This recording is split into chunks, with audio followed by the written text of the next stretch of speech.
It basically said on the list, read as much as you can. And I don't know if I added that.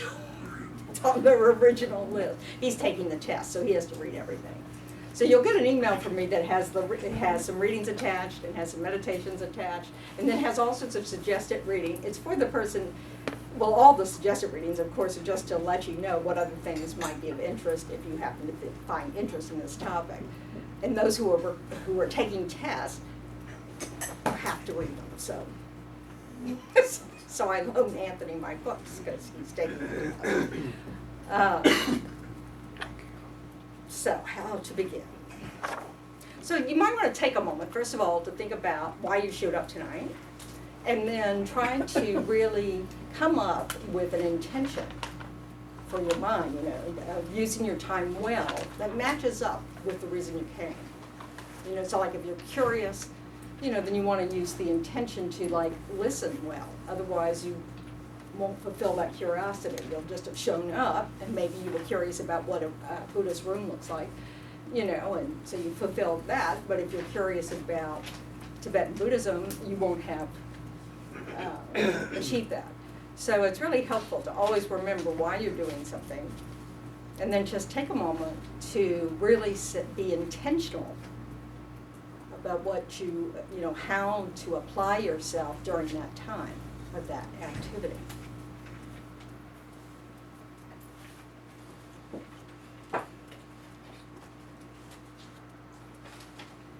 And then we always recommend that you kind of include or add on to that intention that you're doing it not just to benefit yourself, but that you hope it also ripples out to benefit others. Because everything we do, it's much more meaningful if whatever we do, it doesn't just benefit ourselves, but ripples out to benefit others.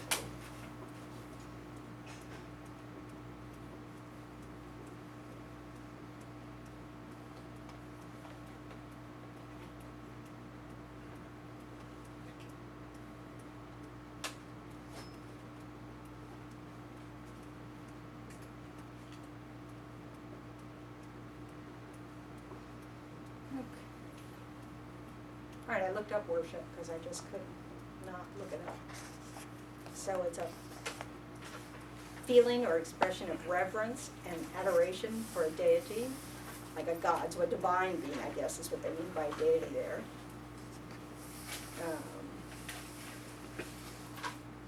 Synonyms are revere, reverence, venerate, honor, adore, praise, glorify, exalt. Yeah, we'd say we do all those things for a teacher. That's pretty much what guru devotion is. So it means if you decide that someone is your teacher, that's a very important relationship. So you don't casually see someone as your teacher. It's not meant like that. Like, I'm a Dharma instructor. Now, it's not that it's impossible someone couldn't see me as their teacher, but it's just like in this role, I'm a Dharma instructor. What it means to be a guru for someone is much more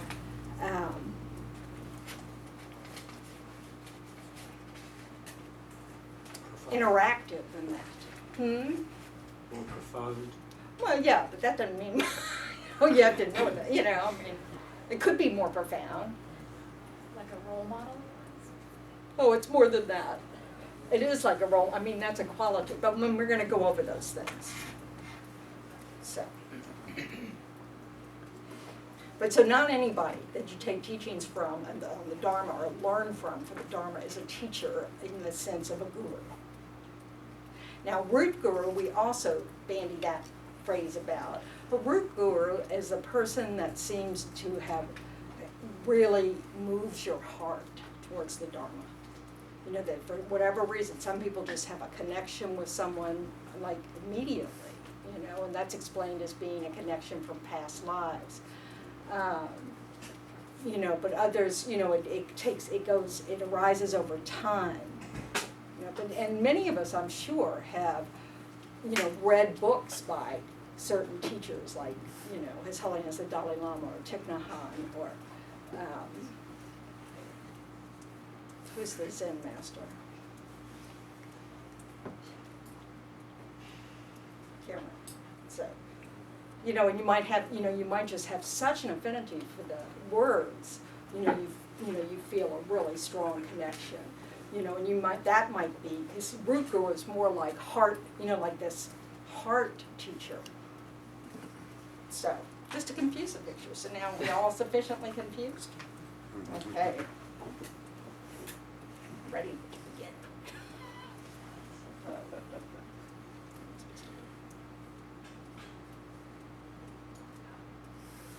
Seems like a big responsibility for the teacher, though, too. For both. Yes. Is that still on? Not the audio. Yeah, but it's, okay.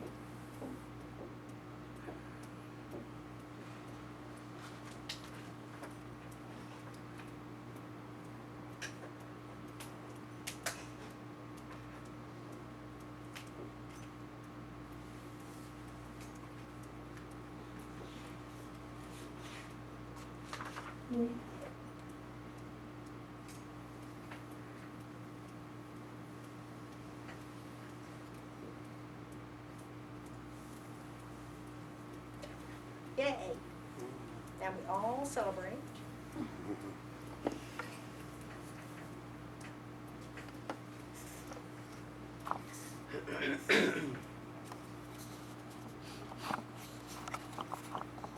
So the Buddha said that when we're listening to the teachings,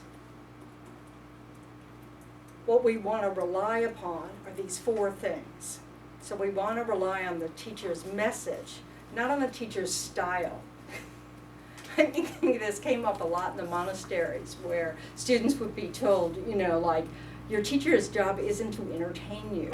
Just because you like going to this teacher because this teacher is exciting or interesting or tells good stories or whatever, that's inconsequential. Especially when you're in a monastery and they're teaching, you don't have any choice about teachers, and that you're going to be spending 20 years under all these various teachers. The important point is to listen to what's being said, not the way in which it's being said. And then you want to rely on the meaning, not just the words. This becomes particularly important now that we're translating everything. So the teachings in Tibetan were translated from the Sanskrit. Now the good news is, after about 100 years of Buddhism being in Tibet, they set up a system, and all the translators had to abide by it. So every time a particular Sanskrit word was used, a specific Tibetan word had to be used. So the translations are very, there's not a lot of variety. I mean, it's just now, and that has not happened in English. So now that they're being translated from the Tibetan to the English, it can be a little tricky because you think, well, wait a minute, didn't that, they use so many different translations of words. And then what the translators are trying to do is to get to this layered meaning that's behind the words. And so they all disagree on which word best captures it. They'd really rather use 5. So I think we need another, like a picture.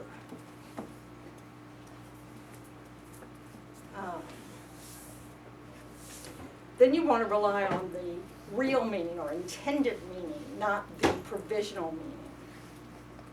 And so what this is getting at is that some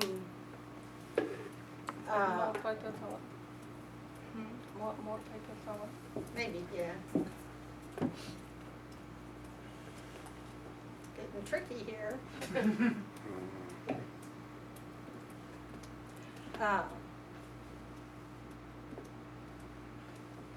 Is that sometimes the teachings will say something for a particular level of the audience, and maybe another towel. Well, maybe not. I'm gonna. Yes, I think we're good.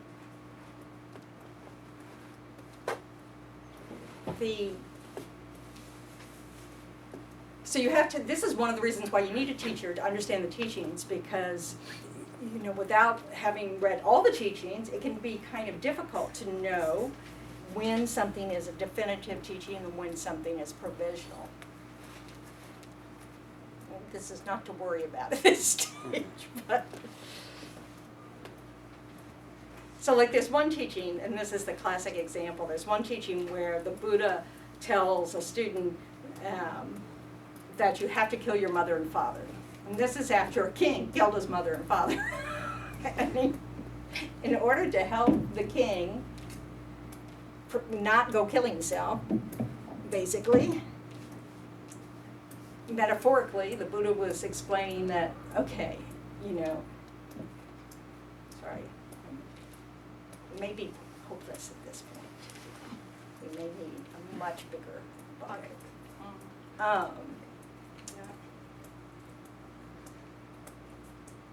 The Buddha didn't intend for everybody to think, oh, it's okay to go kill your mother and father.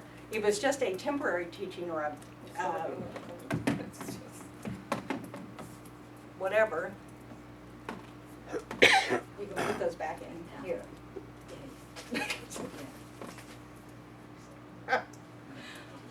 I think this is kind of hilarious. It is. I personally.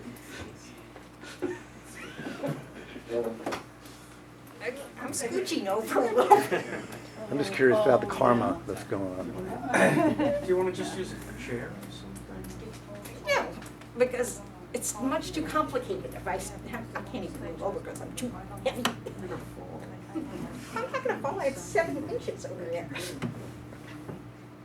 Jack knows I'm a klutz, so he is showing appropriate concern. All right. Sort of better. Then rely on your wisdom mind, not on your ordinary judgmental mind. This gets to really that we have to use our inner wisdom. You know, the Buddha said, don't take my word for it. You need to examine the teachings, investigate, experiment, look, you know, compare it to your own experiences, and you must reflect deeply about it. Because what's on the surface may not even begin to touch the deeper meaning. And this is something that can only evolve over time. You know, it's really as you're kind of, often you'll, you know, be very familiar with a particular teaching, you know, and feel like you've really kind of got that. You understand that teaching. And then something happens, and the next time you read that particular passage, you realize, ooh, I'm understanding this in a new way, because you've now had an experience that really sheds light on the deeper meaning of the words. So this is something that we, you know, so it's this, you know, we don't want to come to quick judgment about the teachings. We want to, you know, keep reflecting on it, going back to it, reflecting on it some more, you know, over years, over a lifetime. It's not meant to be just a, it's not the same as like a honey-do list, you know, where you just have clear instructions on, you're hopefully clear instructions of what's supposed to do over the weekend, you know. The teachings, all the teachings are supposed to be taken as instructions for personal practice. You know, they're not, you know, we talk about Buddhism as a philosophy, you know, but it's not meant to stay in books. It's a practice. It's about, you know, and part of that practice is becoming, you know, hearing the teachings, reading the teachings, reflecting on the teachings, investigating the teachings. Then, you know, that's all practice. So you don't commit to things until you've really done your due diligence and bring your own wisdom. We're trying to grow our inner wisdom. Because what is the ultimate refuge? This is a test for those who've been here before. Your future enlightenment. Your future enlightenment. So your actual, you know, refuge is your own Buddhahood in the future. So you must develop this confidence in your inner wisdom. You also must develop the wisdom to know when you don't know. You know? So it's this kind of like, if early on you're very confident that you know what the meaning of all the teachings, you're probably just wrong. So, it's possible you might have gotten it really quickly and easily, but it's really about, it's a real relationship, with the teachings. And a teacher can help that relationship, by going into the, their own personal experience with the teachings, by, really understanding the student well and being able to apply the teachings for the individual instead of just, the group, because it's, it's always a dependent arising. It depends on where you are on the path, what level of understanding you can, or what meaning is really, going to help you, progress. So enough about that, right? Questions? Could you explain, I mean, I've heard you use the term before, what dependent arising means. Okay, so that's the heart of the Buddhist teachings, is that everything that exists, all phenomena, exist in dependence upon different things. One thing things might depend upon are causes and conditions. That's what most things depend on. So for something to exist, the causes and conditions had to come together for it to come into existence. You can't have a stainless steel cup if you don't have stainless steel. So, until that condition came around, we didn't have stainless steel cups because it was not possible. Things are dependent also on their parts. So it's not just the cup is dependent on stainless steel, but it's dependent on its shape, it's dependent on its color. I mean, there's just everything. It's dependent on the person who came up with the idea for the cup, And not just this cup, but the original cup, the first cup. That these concepts are part of the conditions that have to come together for something to arise.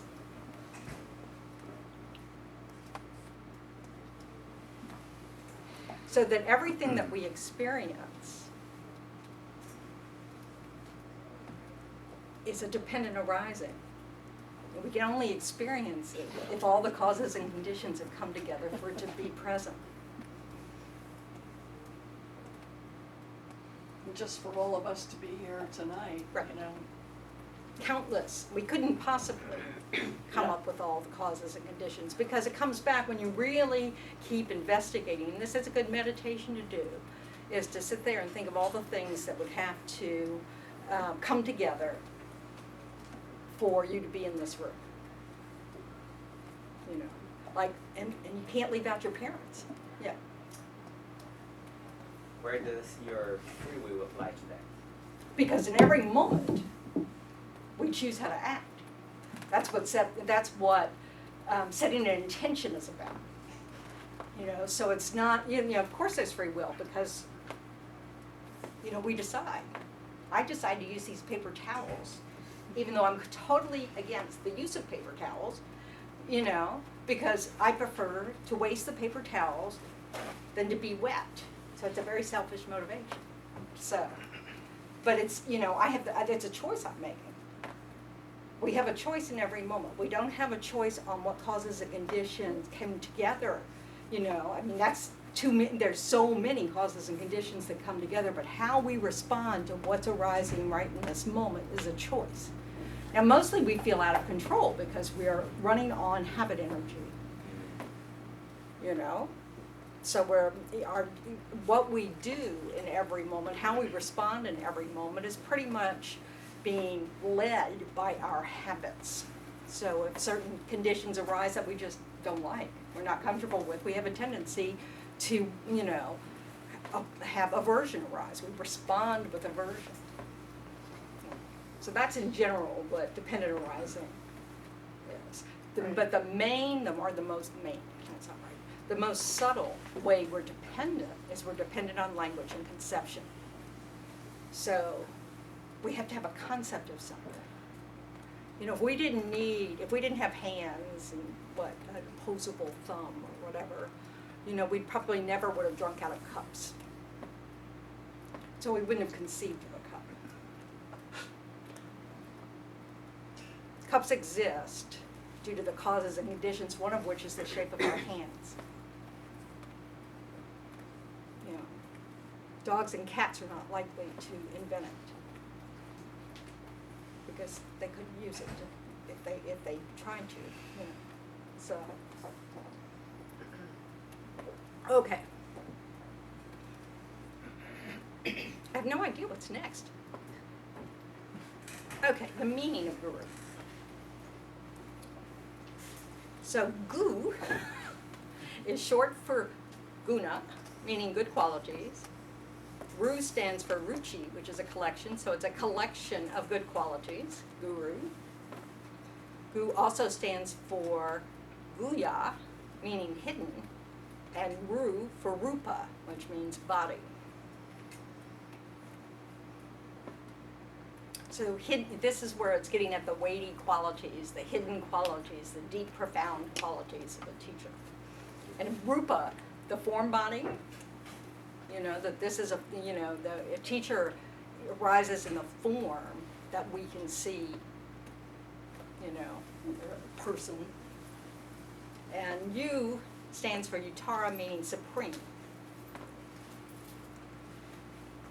So in Sanskrit, these are all the different layers of the word guru. And I'm sure there are more.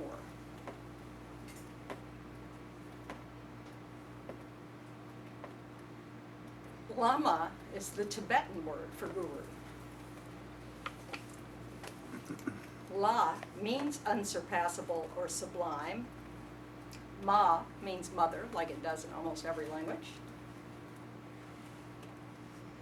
As that which is unsurpassed, La refers to bodhicitta, the mind that wishes to become enlightened for the benefit of all sentient beings. And Ma connotes wisdom, which is the mother of all spiritual attainment. So women, you know, the female represents wisdom in Tibetan Buddhism. The male represents method or compassion.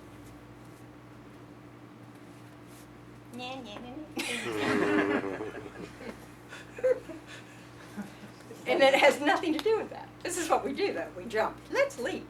Okay, so why? Well, because at the time of the Buddha, the mother was, you know, determined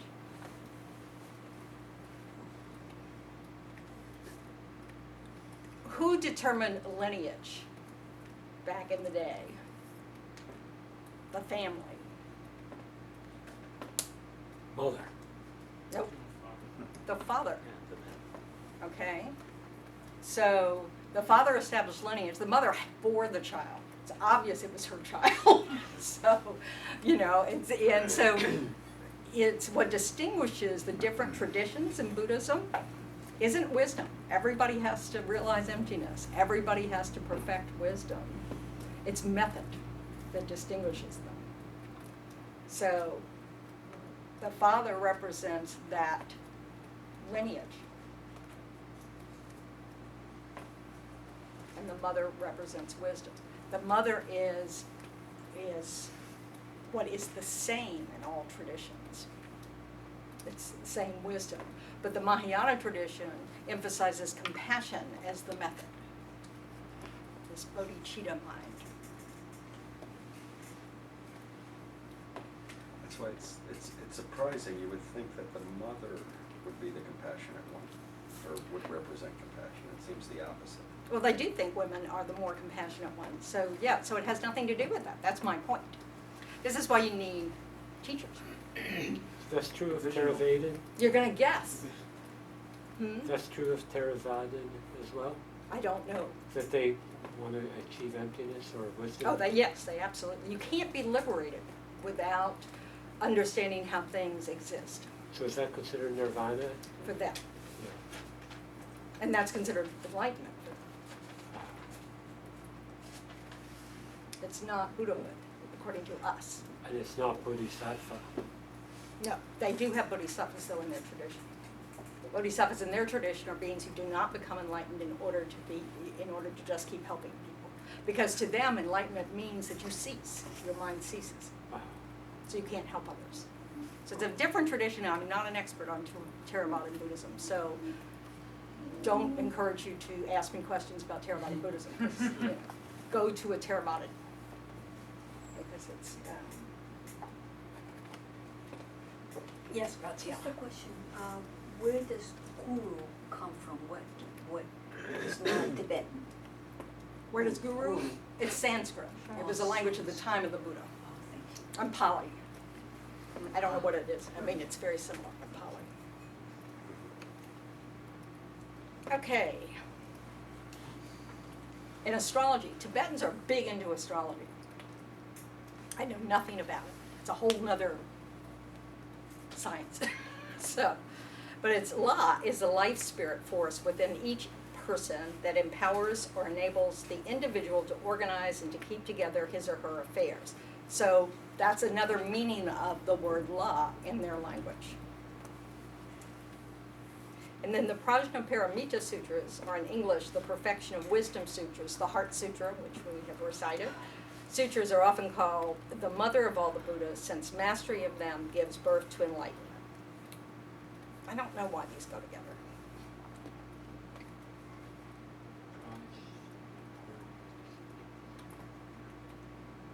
What's Prajnaparamita? Wisdom, perfection of wisdom. So it's a translation. Prajna. So so this meaning to the Tibetans, lamas are dedicated, heart and mind are the same word, don't ever forget that. So they have dedicated hearts with wisdom. They lead others to similar achievements. They are weighty with good qualities. They impress, uplift, and inspire others. They are masters of the scriptures and their contents.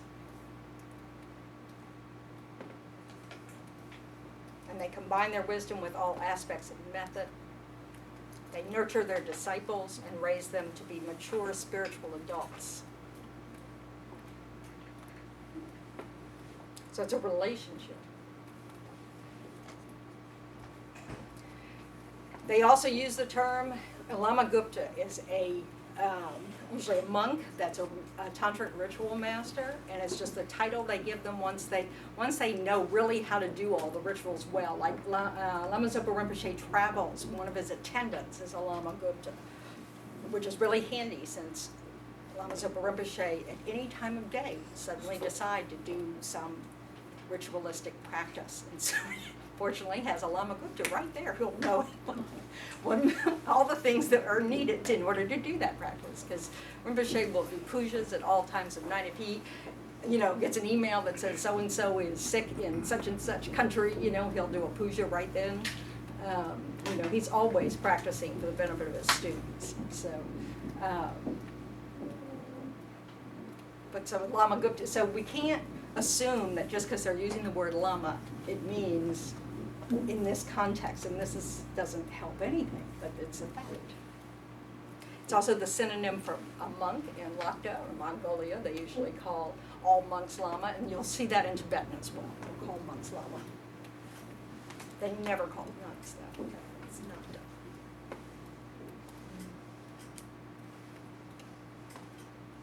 So it doesn't mean they don't, so a Lama Gupta means they are qualified in doing these tantric rituals. They have the knowledge and the methods. Tulku. Now we're into reincarnation. So have y'all all heard the word Tulku? Yes. Okay, I mean, who comes to mind? Lama Ozu. Well, Lama Ozu, yeah. Zopa. And Steven Seagal. Yeah. The older ones of us Yeah. remember that Steven Seagal was a Tulku. So what does that mean? It means they are an emanation of, we're all reincarnations. The Buddhist teachings are correct. We have life after life, and we just keep changing guest houses.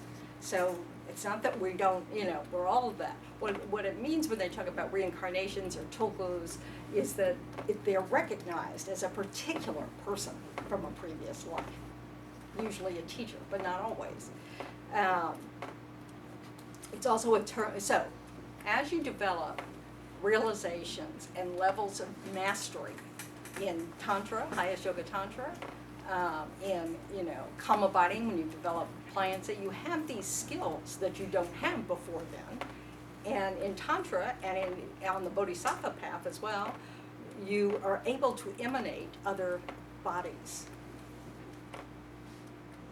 And it goes up exponentially. Like I think on the path of seeing, you have the ability to emanate 100 other bodies. And then on the path of meditation, it's 1,000. And then on the second ground, it's like 100,000.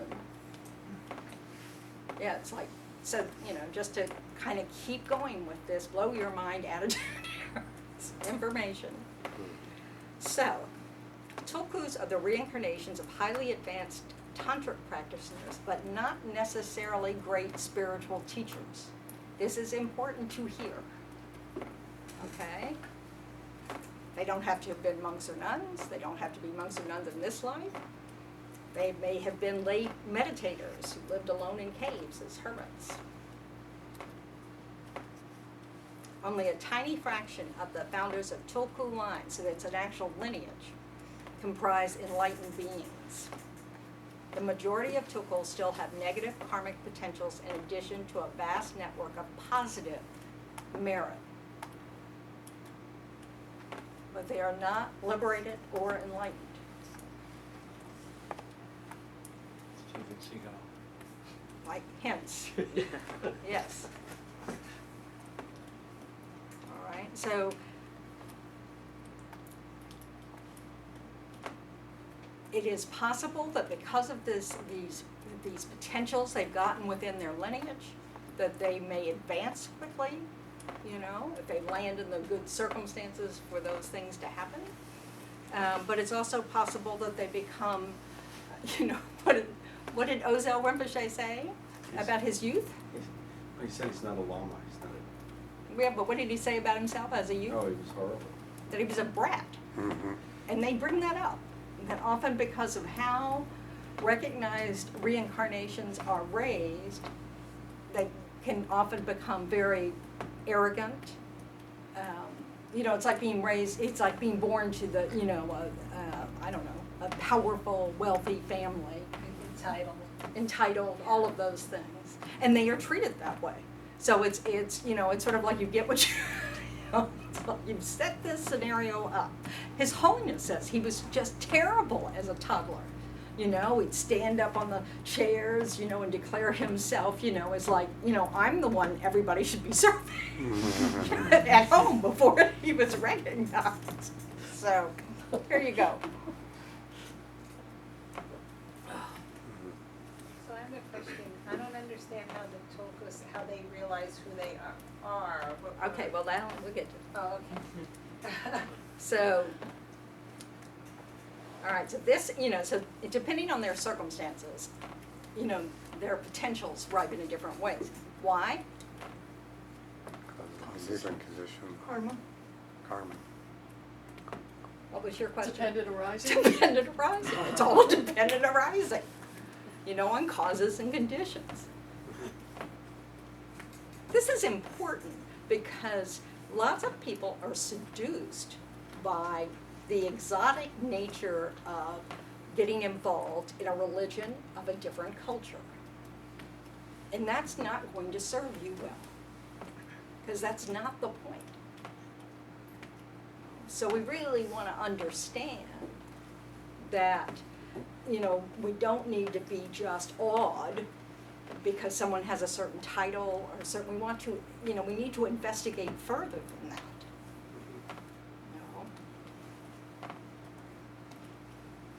So like Lama Tsongkhapa is one of the major teachers in this tradition, in this particular tradition, the Gelugpa tradition, did not start a line of tulkus. Not started line of tulkus? Mhm. Some were not recognized until after the fact. like the Dalai Lamas. The first one called a Dalai Lama was the fifth, you know. So they posthumously went back and declared previous people.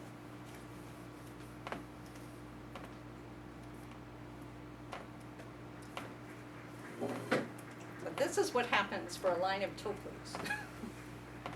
Foreknowledge that recognition of one's future incarnations will be beneficial to others. So the person who's deciding to start a line of tulkus decides this would be useful. They have bodhicitta as their motivation. This is the wish to become enlightened for the benefit of all sentient beings. And that's a 24/7 mind. It's not a occasional, I'll think that way, mind. It's always, everything they do is from that point of view.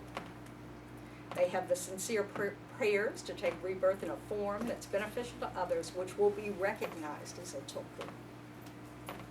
You know, like Lama Zopa Rinpoche, as a 2-year-old, used to climb the hill or mountain by his house, saying he was going up to the cave, because that was his cave, to the Laudo cave. He's the recognized reincarnation of the Laudo Lama, although he wasn't at the time.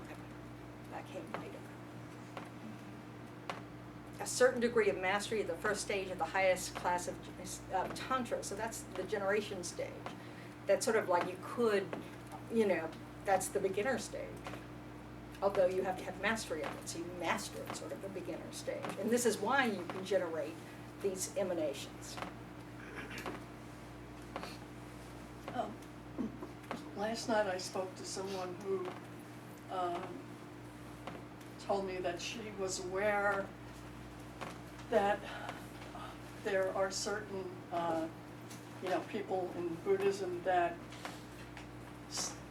study or do chants for like years, like maybe 6 years, on death in order to resurrect in a good state. Well, yeah, you want to take a rebirth in a good state. So there are practices that you can do. Some are tantric practices, some are ordinary, not tantric